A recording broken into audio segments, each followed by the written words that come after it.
पिता का होना अपने आप में एक ऐसा कॉन्फिडेंस होता है कि आदमी जानता है कि वो कहीं भी हार जाए, पिता की नजरों में वो कभी हारा नहीं होता। भले पिता नारियल के खोल वाली सख्ती ओढ़े रखी, लेकिन हर पिता का दिल एक बच्चे से भी ज्यादा भावुक होता है।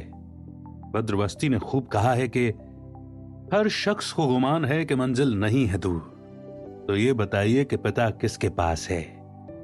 और बात भी सही है कि पिता वो छांव है जिसकी बराबरी कोई शख्स नहीं कर सकता। ऐसे में जब रॉबर्ट टी कियोसाकी की किताब रिच डैड पुअर डैड को पढ़ना शुरू करते हैं तो पिता का अलग पहलू मिलता है जो आपकी जिंदगी में कुछ ऐसे बदलाव ला सकता है जैसे पिता आपकी साइकिल को पकड़कर आपको साइकिल चलाना सिखा रहे हों।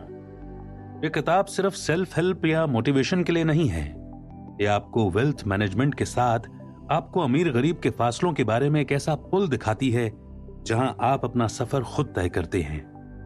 आप भी जानना चाहते होंगे कि रॉबर्ट टी कियोसाकी ने ऐसा क्या लिखा कि सारी दुनिया इस किताब की दीवानी है, और कैसे यह किताब हर किसी की जिंदगी का अहम हिस्सा बनी हुई है। किताब की शुरुआत में जब रॉबर्ट कहते हैं कि पैसों के बारे में अमीर लोग अपने बच्चों को ऐसा क्या सिखाते हैं जो गरीब और मध्यम वर्ग के माता पिता नहीं सिखाते, तो क्लियर हो जाता है कि किताब सिर्फ एक पक्षीय नहीं है, निष्पक्ष होकर सभी पहलुओं पर रोशनी डालेगी। ये लाइन ठीक टाइटल के नीचे है, इसीलिए इसकी अहमियत उतनी ही है जैसे किसी पिता का हाथ आपके कंधे पर हो। जिग जिगलर इस किताब के लिए कहते हैं कि अमीरी की चोटी पर पहुंचने के लिए आपको रिच डैड पुअर डैड पढ़नी ही चाहिए। इससे आपको बाजार की और पैसे की व्यवहारिक समझ मिलेगी, जिससे आपका आर्थिक भविष्य सुधर सकता है। और ये हम सभी मानते हैं कि पैसा सब कुछ नहीं भी होकर बहुत कुछ है, क्योंकि सभी की जरूरतें पैसे से ही पूरी होती हैं। आपकी आर्थिक स्थिति आपकी पर्सनैलिटी को डिफाइन करने का हुनर रखती है, तो आप रिच डैड पुअर डैड के किसी भी पन्ने को हल्के में नहीं ले सकते।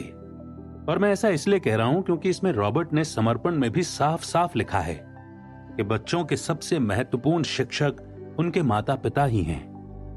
अभी आप माता पिता नहीं भी हैं तो ये मत सोचिए कि यह किताब आपके लिए नहीं है, क्योंकि मैं ये दावे से कहता हूं कि अमीर बनने की ख्वाहिश हर जीवित इंसान के अंदर है। तो आइए सुनते हैं क्या है इसके आगे।